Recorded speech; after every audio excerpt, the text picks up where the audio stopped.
Hello everyone, my name is Jen and welcome to the Book Refuge and welcome to my week 35 of 2022 wrap up. We are going to dive right into everything today as soon as I've thanked my new patrons and channel members, because my file for last week was so large. My phone can barely handle it, okay? So I do have to start shortening these up to the best of my ability, just for the fact of being able to export them. You know, my phone can do a lot of heavy lifting, but because I have this smaller backup now, my videos have to be a little bit shorter, or I can't have more than one of them on my phone at a time, and that makes it a pain in the butt when we are pre-recording everything, right? It makes it a pain. So I know you don't want to know the technical backside, but hopefully at the beginning of next year, I'll be able to get a upgraded phone, which is a pain in the ass, but like, this upgrade was not an upgrade. It was a downgrade in my opinion. I wish my other phone hadn't been falling apart.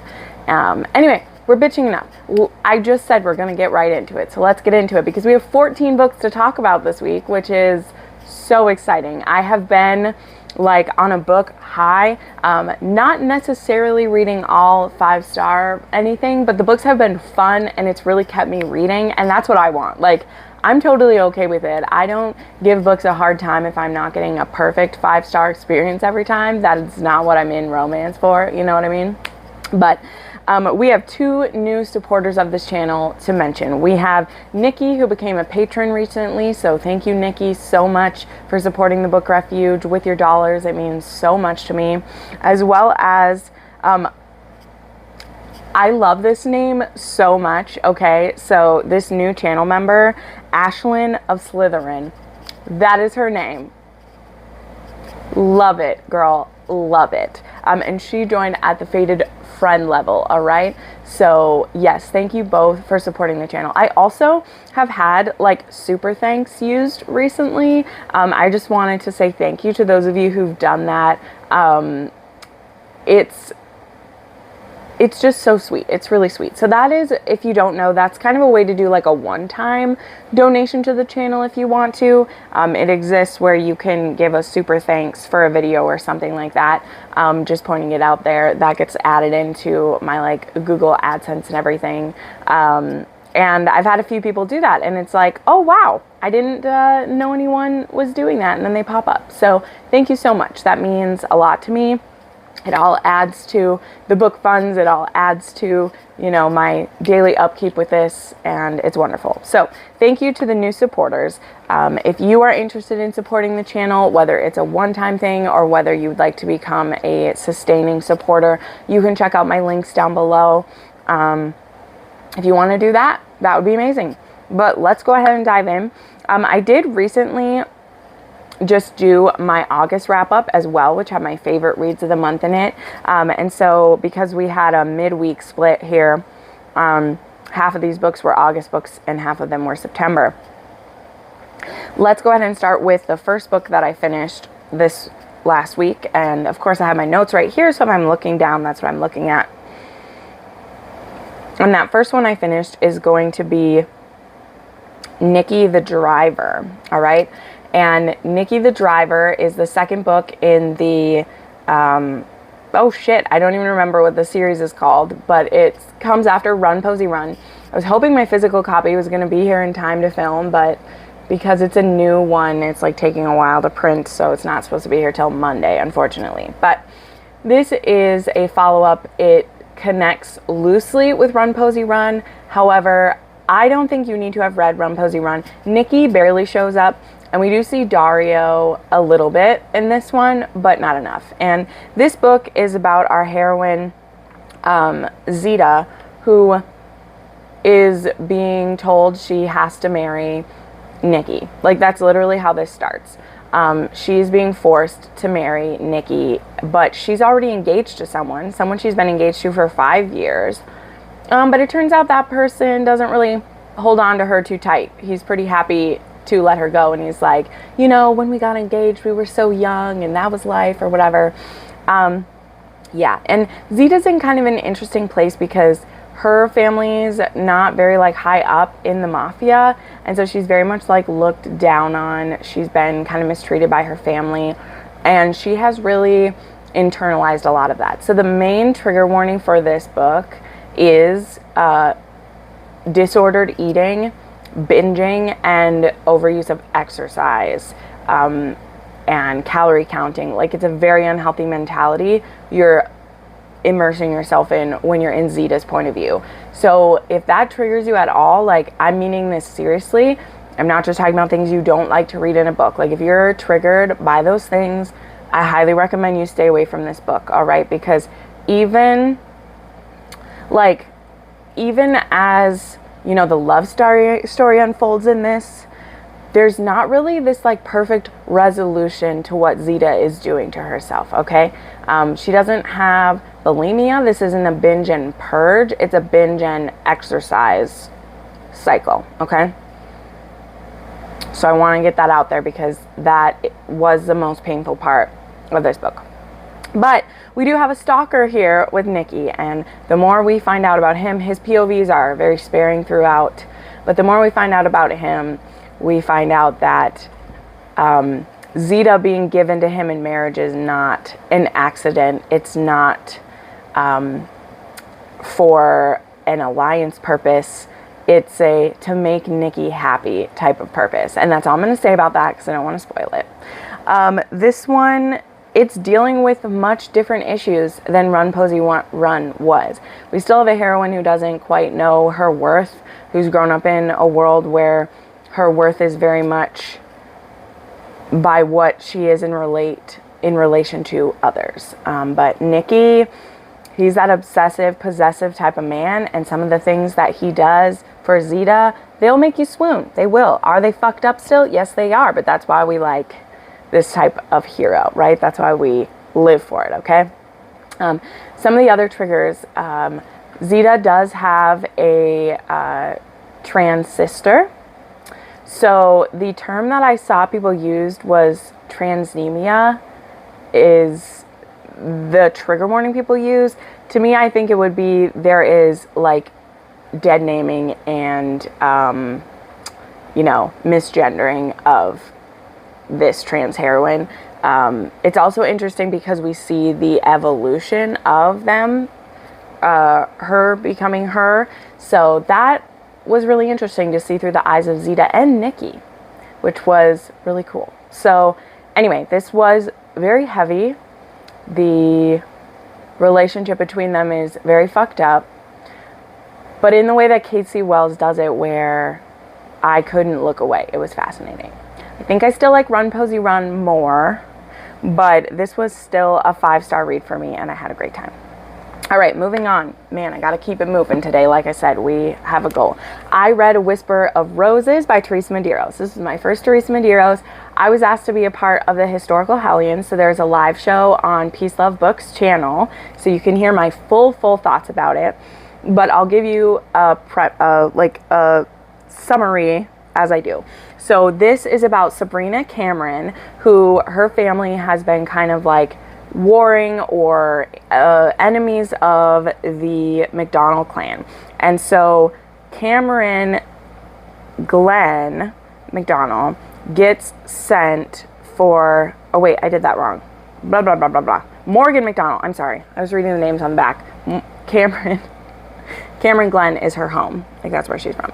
But Morgan McDonald, from the age of 11, gets sent as kind of like a fostering thing, and he spends summers with the Camerons. Sorry, trying to keep the names right. And Sabrina kind of falls head over heels for him when she's just a young girl, and she is always trying to get Morgan to give her attention and to like her, and she promises she'll always keep his secret. She'll never tattle when he's like mean to her, and he kind of low-key tortures her because he's trying to get her to hate him, and she just never fully does. Fast forward now, the McDonalds get invited to the Camerons for this feast where they're like officially signing their truce now, and at this feast, first, sorry, itchy right by my microphone. Sabrina and Morgan have this moment alone where they're kind of reconnecting, pretending they're enemies, but they both have this intense pining that starts almost immediately, like reignites for both of them. And they're very like, I hate you because of that. They don't want to have the feels. And then at this feast, Morgan's father gets killed. So he gets made the laird.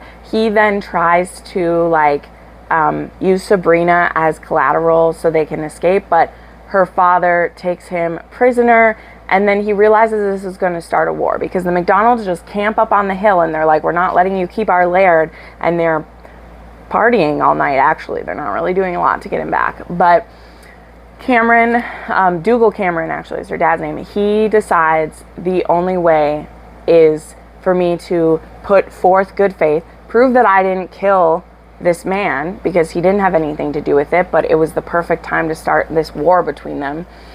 And he offers Sabrina in marriage to Morgan, and Morgan does not want this, or he's saying he doesn't want this, and Sabrina feels betrayed by her father when she gets sent away.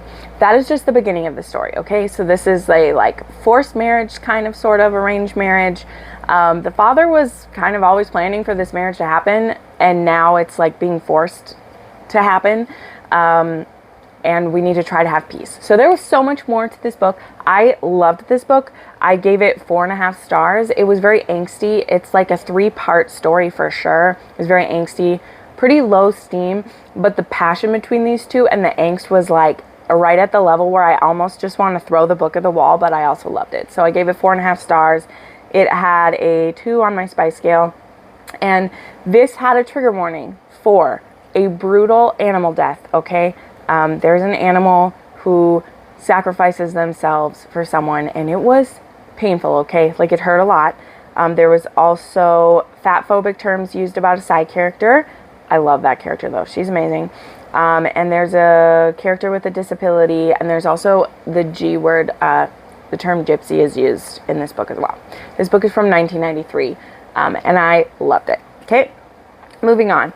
The next thing that I read was Something Borrowed by Eve Dangerfield. This book was also on my list of books that I thought might have pegging in it because Goodreads told me it did, okay? This book was also recommended by one of my viewers, so when I saw it on a Goodreads list, I was like, oh man, and I actually already owned it because I got it when it was on sale. This book did not have pegging in it, but it does have a dominant female, which was still partly enjoyable. These two people whose names are Elle and Jackson, they've kind of seen each other as enemies for a while, and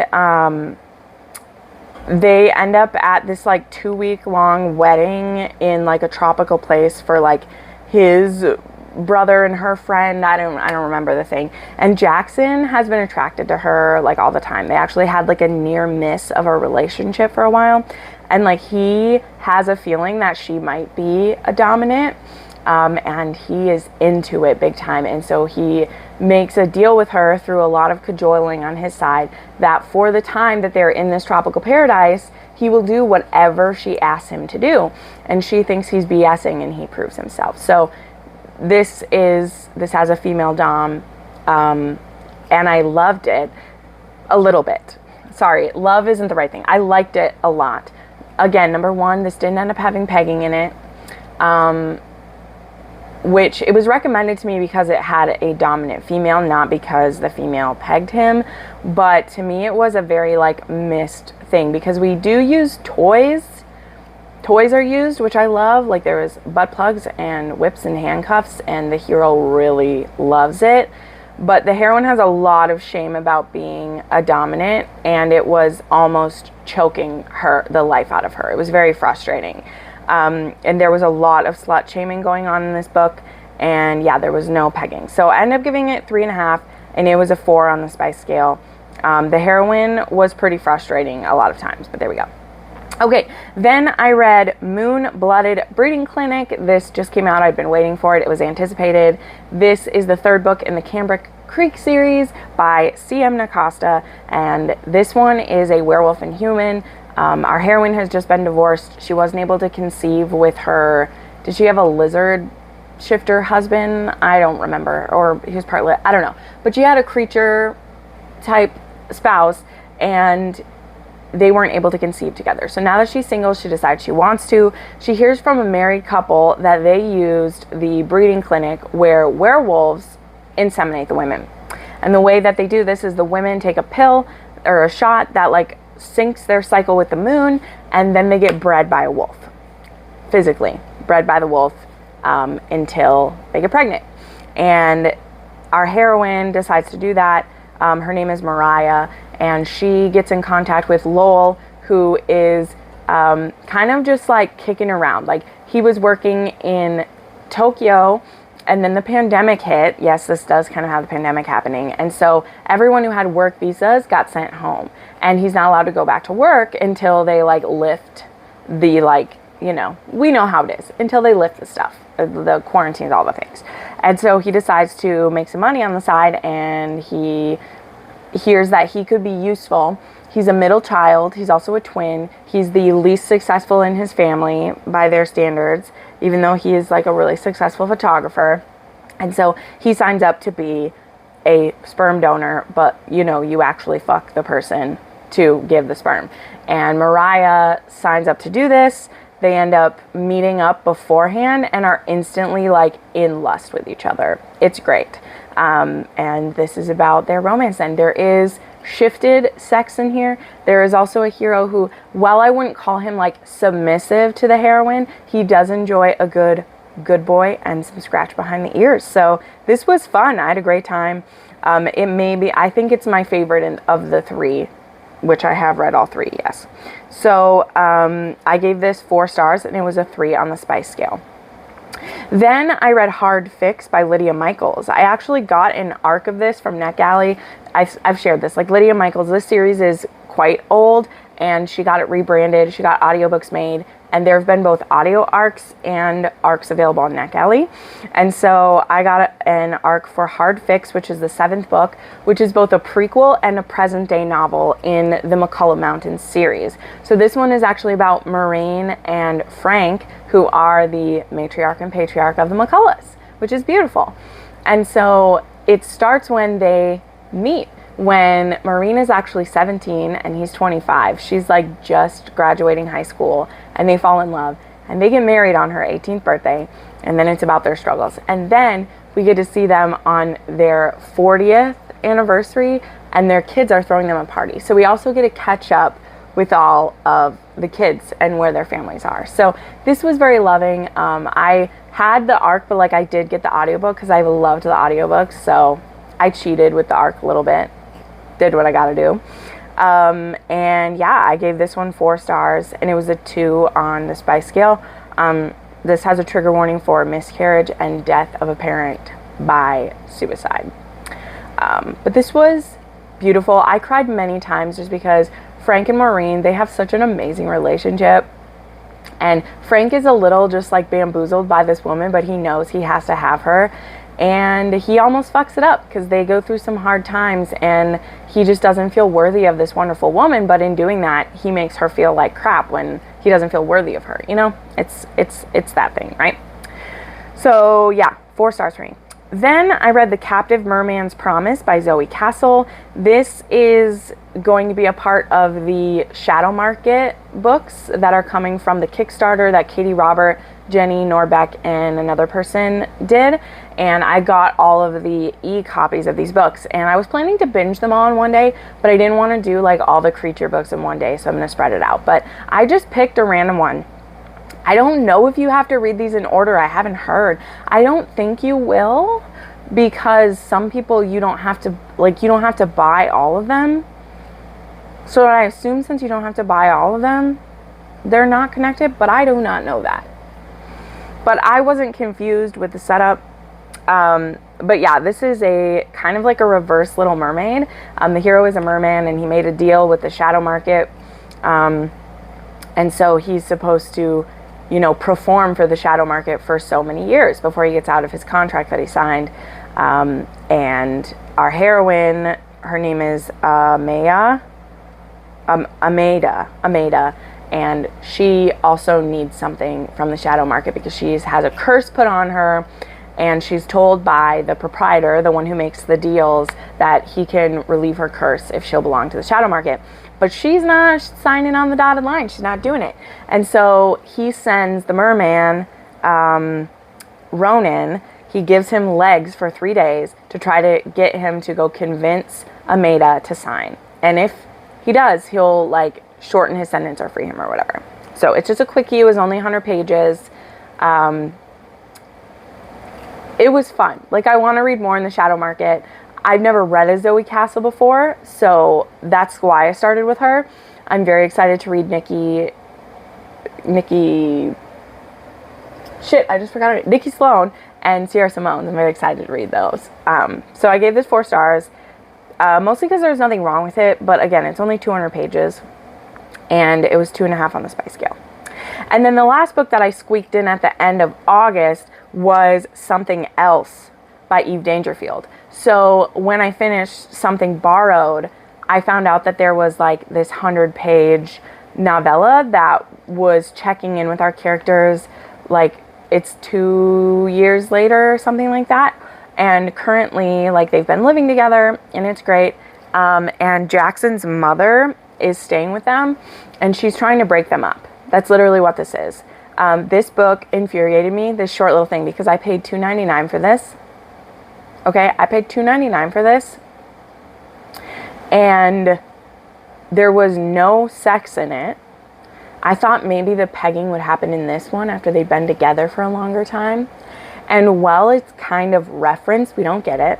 This whole thing is about Jackson needing to decide, like, if he's going to let his mother stay in his life when she treats Elle this way. Like, that was the whole book.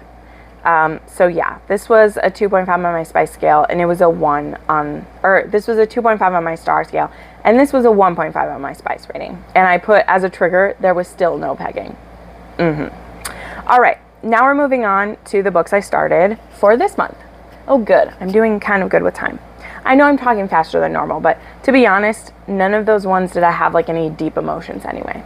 But anyway, all right, so the first book I read for September was A Season for Treason by Golden Angel. If you've watched my TBR video, you'll know that I'm going to be reading this whole series in September because the last book is coming out. I have an e-arc of that 4th book, and Golden Angel will also be sending out like influencer boxes, and I got chosen to get one. So I'm very excited. This was actually a book I got. Like, Golden Angel has sent me, like, all of the books of hers that I own, which is kind of funny. Like, first, she was gifting people who had her book on their wish list, and I had this one on my wish list. And so she sent it to me, and it was signed. Or no, she sent me one that wasn't signed. Then she had her 10-year anniversary box that got sent out by a PR team, and this one was in it, which was signed. And I have one of her dominant books as well. So this starts a series. This is going to be a spy series, all right? So we have In the Service of England's Spy Master, well, his niece, but surely he'll appreciate the help. Miss Mary Wilson is on a mission to uncover a treasonous plot. So what it is like her niece, the niece of the Spy Master of England, she has kind of recruited some of her friends to help her find a traitor who's causing problems. And so Mary Wilson gets sent into some places to try to, you know, find out who this is. And so she ends up being led to the Marquis of Hertford, who goes by Rex, whose real name is Michael. And he has this like sex club and this society where people are members of it. And there's a hint that the traitor might be a member of the society. And so Mary Wilson goes to a masquerade ball, because there's one held, I think, like once a month at this club. And she ends up catching the eye of Rex. And it turns out he's already had his eye on Mary Wilson because he needs a wife. And he wants a wife who doesn't know anything about the society because he wants to keep this society. However, when he discovers Mary Wilson under the disguise, he's like, well, maybe it will be nice to have a wife who knows about the club, you know? So anyway, this series is called her like spanking series, and there is like a little bit more like BDSM done, but mostly the hardest we get is spanking with a few different implements and some butt stuff. So this isn't like overly intense. I mean, at least in this one, I don't know how the series goes yet, but it was pretty fun. It was a really good setup. The audiobooks are on Anyplay, so that's cool. And yeah, I'm excited to go through the series. So I did give this 4 stars, and it got a 3.5 on the spice scale too, because it does take a while before the spice gets going in this one. But I thought it was fun. I didn't feel as emotionally attached to the characters I wanted to. And that's something that can happen in historicals when we have a third person point of view. Like I just need a little bit more usually from a historical that's like that. But I had a great time with this. Like, it made me smile. It was adorable. I'm here for it. Okay. It was great. I'm excited to read them all. Then I read another book on my TBR, which was Undone by the ExCon by Talia Hibbert. This one was gifted to me by Jessica from Peace Love Books. I was asking for like all of Talia Hibbert's like indie books because I just love the different things she puts in her books and things like that. And so this one is no different. This one has a heroine who is a dancer, a ballerina, and she gets diabetes type 1. And it basically ruins her career because she's not able to like stay at the peak like health and physical, like the physical arduous stuff she puts into her career and be healthy. And so she's first asked to like take some time off, and then she comes to realize she's like, she hates her body because of what it's like taken from her. And I have heard from a lot of my friends who have chronic illness that is something they can definitely like empathize with or like sympathize with. They relate to it. That's the one I want. Now, I have diabetes type 2. Mine has been managed by my weight loss and diet control, and I don't really have like symptoms for that, but I will have to watch it my whole life, even though I don't have to do insulin or needles. I can only imagine if it was to that level. Like, I know the inconvenience that I have, just, you know, what I've had to do. But granted, I've been working through this for the last 6 years, and I'm at a much different mental place with this than our heroine is, who this is just happening. And not only, like, I didn't lose my job or lose my career because of it, right? And that's what happens to her. So she ends up becoming kind of this, she becomes like a personal private dance teacher for this family. And this family, the father, he is like an agent or something for this guy named Isaac, who was a murderer and now is a author, and he's a millionaire because of it. I don't quite know how to get this. So that's where the ex-con part comes. But yet he's also like a millionaire now too. So he's an ex-con and millionaire. He's like a society darling because he's written a book and he's hot and has, you know, this danger vibe. And he ends up, they go to like the mountains on this resort, and she's going for the kids of the agent. Again, I think agent's the right term. To be their like private teacher. And there's another reason why the dad wants her to come though, and I'm not going to say that what it is, because it's not what you're thinking. There's something else.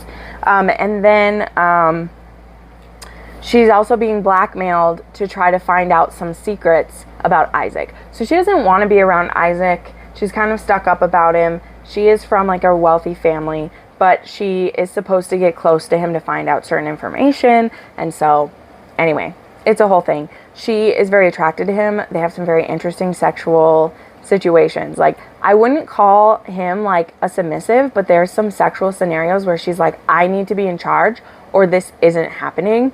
And so he's like, yes, ma'am, I'll do what you want to make it happen. So this book was a little all over the place. I did find myself skimming parts of it. I appreciated the diabetes rep. I appreciated the length she was willing to go for her brother, who her brother, I think, gets the 4th book in the series. I have that one as well. I plan to still read the rest of the books in this series because I love the representation that she puts in her books. Because, yeah, this one is a black woman, white man relationship as well. But I did give this one 3.5 stars, and it was a 2.5 on the spice scale for me. Then I couldn't help myself, and I read another Treason Medeiros because I happen to have 10 of her books in my house. I have a ton of them because her books just make me, well, their step backs make me happy. Sorry, let's be honest about that. And after we read one of her books, we read one of her vampire books for, that's true, I had read a Treason Medeiros. I'm sorry I said that was my first one. I totally blacked it out. Some of you probably caught that. I went over my head. I read one of her vampire books. She had a vampire historical. It was like a paranormal historical thing. I had bought a bunch of her books. Anyway, so this one, when I was on the live show for Historical Hellions, Teresa, who was on this, she said that this was her favorite book and that we should go in blind. And when I immediately went through my collection and found all my Teresa Medeiros, I had this one. So I was like, I'm going to start it. And I did. And I read it basically in a day and a half. And I do think you should go in blind to this book. So I'll just tell you the setup, because I think the setup is enough to interest people, because I was enjoying it. And I was kind of like, why did I have to go in blind? I'm liking it. And then there was a reveal that just blew my mind and made me rethink everything. And I was like, Teresa Medeiros, you are a genius. And I adored this book. And I gave it 5 stars. So the setup. We have Gabriel Fairchild, who his valor in battle earned him a reputation as a hero, but it cost him both his sight and his hope for the future. Yes, I'm reading some of the back. So he gets abandoned by the fiance he adored, and the man who once walked like a prince among London's elite secludes himself in his family's mansion and curses his way through the dark days and even darker nights. Prim nurse Samantha Wickersham arrives at Fairchild Park to find her new charge behaving more like a beast than a man. Determined to do her duty, she engages the arrogant Earl in a battle of both wit and wills. Although he claims she doesn't possess an ounce of womanly softness, she can feel his heart racing at her slightest touch. As Samantha begins to let the light back into Gabriel's life and his heart, they both discover that some secrets and some pleasures are best explored in the dark. This book was amazing. It's kind of how it sounds. It's got a bit of a Beauty and the Beast vibe. Then it had a bit of a Cinderella vibe. Then it gave me all the feels. This is a very low steam book. I will put that out there. I said that about the other one too. But the connection between these two, the banter in the between him and her, and then like the people, the servants, it was so great. Like, this book made me so happy. Granted, like, the twist at the end of this is why I bumped it up to a 5, because I was just kind of like, oh, this is so nice, blah, blah. And then, like, I immediately wanted to read it again, because I know like, it's one of those. It's one of those where you finish it and you're like, I need to start all over. So I gave this 5 stars. It might be one of my favorite historicals this year. It made me smile so big. And I can't wait to read more of her books. I will definitely do that. I wish there was audiobooks. There is not. There's audiobooks for like one of her series, and it's one of her newer ones. So I'm sorry about that. But this book just flew by. It flew by. It was so much fun. So 5 stars. It was a 2 on the spice scale for me. All right, going right along. I read some new releases. So I read Death Adder by Naomi Lucas. This is book 4 in the Naga Bride series. This one is about the Death Adder who has a bad reputation. Okay, his name isn't great. The Death Adders were seen as horrible and cruel. They would torture the females and mate them and kill them, and they were vicious. And so we very much fear the Death Adder in the other books that we've read. But there's some things we don't know about him, and I don't want to reveal them, but he's more vigilante than villain, let's just say that. Our heroine in this one, her name is Celeste, and she gets sent down from the ship up above with the crew, and they're supposed to find out what happened to Peter's crew. Okay, so if you haven't read these books, I won't go into all of it, but like, Peter was the original like leader of the group, and he was the one who kind of was like giving the women away to the Naga because he was terrified of dying, you know, which is fair because the Nagas are a wee bit aggressive. So in this one now, we're like fully aware of the fact that the reason why the women and the Nagas are so drawn together is there's pheromones that the Nagas release, and when they're around the right like female, and then they want to mate with them real hardcore. And Zalix is aware of this, and he doesn't want it to happen. He does not want a human mate. He does not want any of that, and so he's trying to resist it. But he also feels drawn to this heroine when they come across him. So I had a great time reading this one. It was 4-star. We are definitely as well getting into like, because Naomi had said the first 3 books were one kind of arc of story, and we're going into another arc that's going to happen in the next 3. So the next one is supposed to be, I think Copperhead is the next one, or is it Cottonmouth? I think Cottonmouth might be the next one, so that's going to be interesting. So those are what we have next. So this was a 2.5 on the spice scale. This one was not as spicy as some of the others because things were very delayed. There is gore, death, and violence, and there is also a surprise pregnancy in this one, which happened in a previous one as well. So yeah, alien, fated mate kind of. Yeah, there we go. There's with that. Then I read Broken Whispers. I finished this yesterday. I'd been so excited to read this. I'd seen everybody reading it. I had to wait because I was so behind with my August books in August that I couldn't jump into this one when everyone was reading this. But I did read Painted Scars earlier in August, and then I was waiting to read this one. And I loved it. I loved this one so much. So this one has a mute heroine who was a ballerina. Look at all the ballerinas that I read this week, you know. And she had something happen, why she can't talk, I won't tell you. And our hero is scarred. He can't see out of one eye. He has to wear an eye patch. He's a single dad. He's 10 years older than our heroine, and he doesn't like to be touched by anyone but his daughter. It's beautiful. He has a little girl.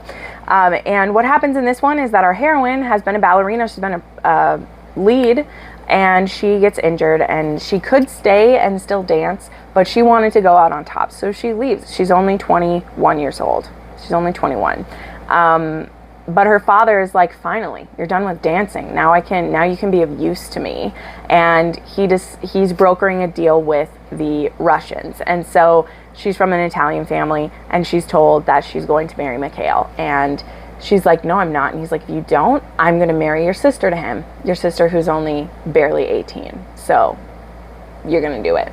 And you're going to spy on him for me. And she's literally like, fuck off. And he beats her because, yes, this one has parental abuse, and it's not great.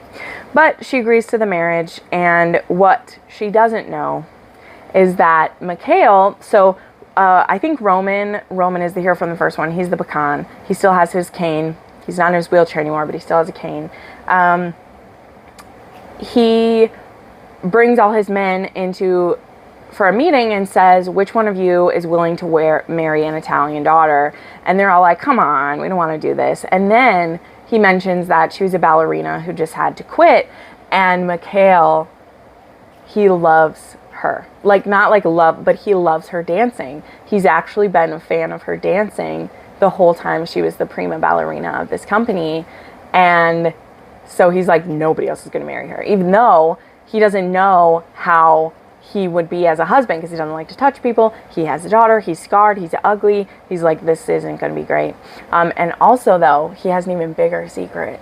And the secret is he knows sign language fluently, actually more fluently than the heroine does, because she doesn't have a lot of people who will sign with her. They usually make her communicate using her phone or writing things down. Only a few people will actually use sign language with her, which is amazing. But I won't tell you why he knows sign language or all that, because it's a really beautiful reveal. So this book ended up being an absolutely swoony romance between these two. This is a shorter book. It's only 230 pages, so it really kind of goes through it quickly. But these two are just so sweet around each other, and the way that like their connection builds, and the way that, you know, a lot of it happens through the daughter.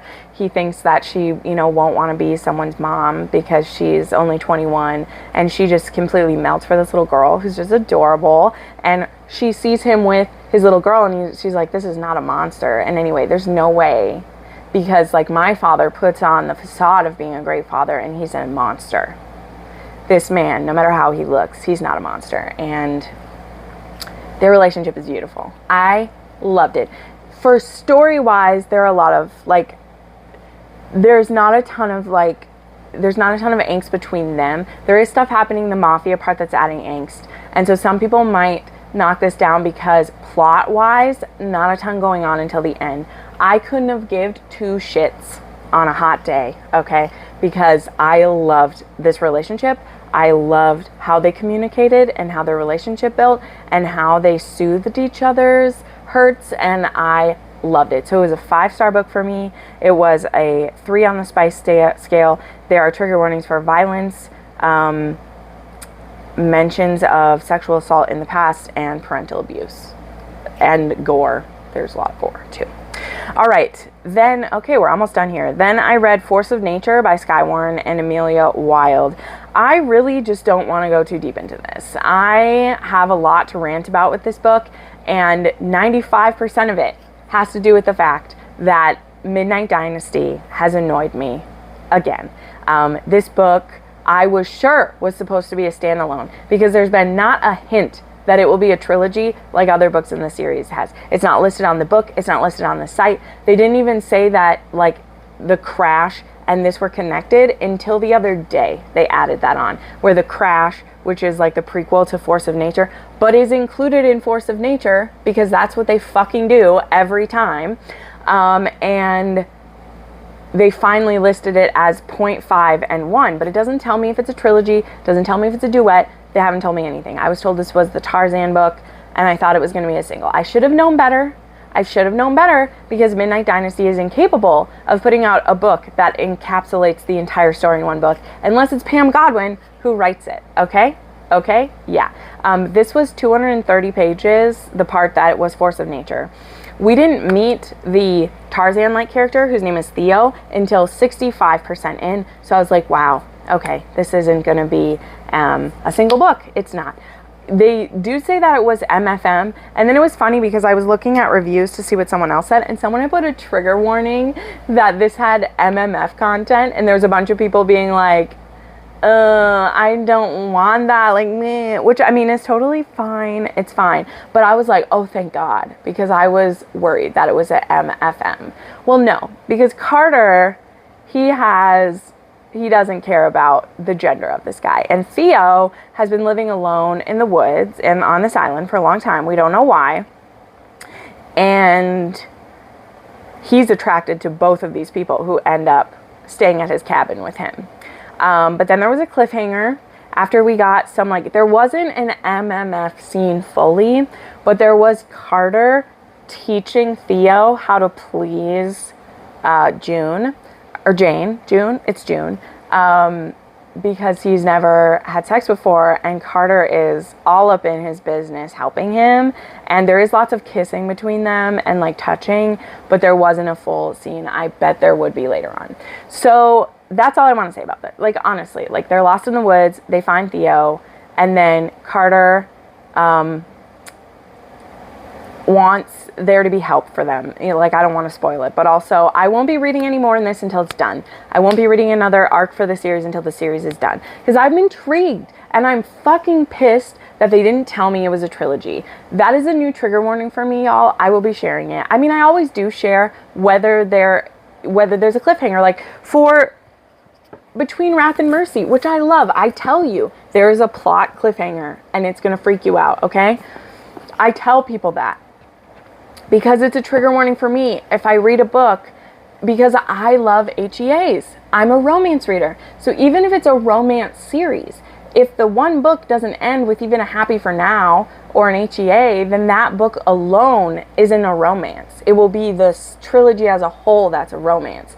So I was legit triggered last night, okay? I was triggered when I finished the book, and I wanted to give it 1 star because I was so fucking pissed that I've been so excited for this book, which I thought would be a standalone, and then it was only 220 pages, and then we don't meet the third person in the menage until 65%, and then there was a cliffhanger. So I gave it a 3.5, and it's a 3 on the spice scale, but it is a trigger warning for a cliffhanger, and I don't recommend it until the series is done. So there we go.